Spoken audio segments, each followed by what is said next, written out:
The next question is, in a right angle triangle ABC, right angled at B, AB equal to 4, BC equal to 3. ये मैंने right angle triangle बना दिया है यहाँ पे, और ये B के ऊपर राइट एंगल है. AB हमारा 4 दिया हुआ है और BC 3 दिया हुआ है. तो हम AC निकाल लेते हैं. That is equal to AC का square equal to AB square plus BC का स्क्वायर. AC स्क्वायर हमें निकालना है, तो AB स्क्वायर कितना हो गया 4 का स्क्वायर प्लस में 3 का स्क्वायर. ये हो गया 16 plus 9 that is equal to 25. तो AC किसके बराबर होगा 25 under the root that is equal to 5. तो ये होगी वैल्यू हमारी 5. अब आप इसको आराम से लिख लो. हमें क्या क्या निकालना है, सबसे पहले निकालना है साइन B, फिर कोस B. क्या निकालना है साइन B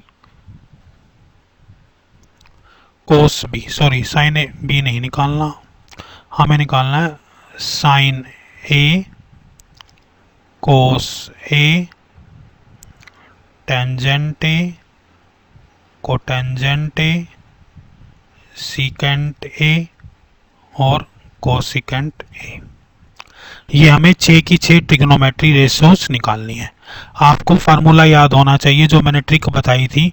आप सिंपली लिख लो पंडित बद्री प्रसाद हर हर बोले. यहां से शुरू हो जाओ. साइन A किसके बराबर होगा P बाई H. P क्या है परपेंडिकुलर, तो ये क्या हो गया BC by H divide by AC. तो BC कितना है 3 और AC कितना है 5. तो साइन A हो गया हमारा 3/5. इसी तरह से कोस A निकालेंगे बेस बाई हाइपोटेन्यूज. तो बेस कितना है AB और हाइपोटेन्यूज कितना है AC that is equal to 4/5. अब टेंजेंट किसके बराबर है परपेंडिकुलर अपॉन बेस. तो परपेंडिकुलर क्या हो गया BC इनटू में बेस AC सॉरी AB. तो BC कितना हो गया 3 और AB कितना हो गया 4. तो टेंजेंट A किसके बराबर आएगा 3/4 के बराबर आएगा. अब आप डायरेक्ट भी लिख सकते हो. कैसे, जैसे कि कोट A किसके बराबर होता है 1 टेंजेंट A. तो यहां से लिख सकते हो किसके बराबर होगा ये 1/3/4 तो इक्वल टू 4/3. इसी तरह से आप सीकेंट A लिख सकते हो. सीकेंट A किसके बराबर होता है 1/cos A और 1/cos A का मतलब है 1/4/5 दैट इज इक्वल टू 5/4.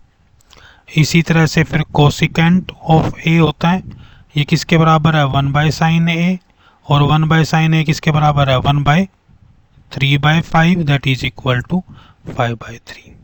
तो इस तरह से आप 6 की 6 रेशो निकाल सकते हो. ये बहुत ईजी है. ये मैंने रेड से मार्क कर दिया है. ये आपकी 6 की 6 रेशोज आ गई हैं. ये हमारा साइन A है, ये कोस A है, फिर ये टेंजेंट A है, ये कोटेंजेंट ये है, सिकेंट A और कोसिकेंट A. तो इस तरह से आप 6 की 6 रेशो निकाल सकते हो. Thank you.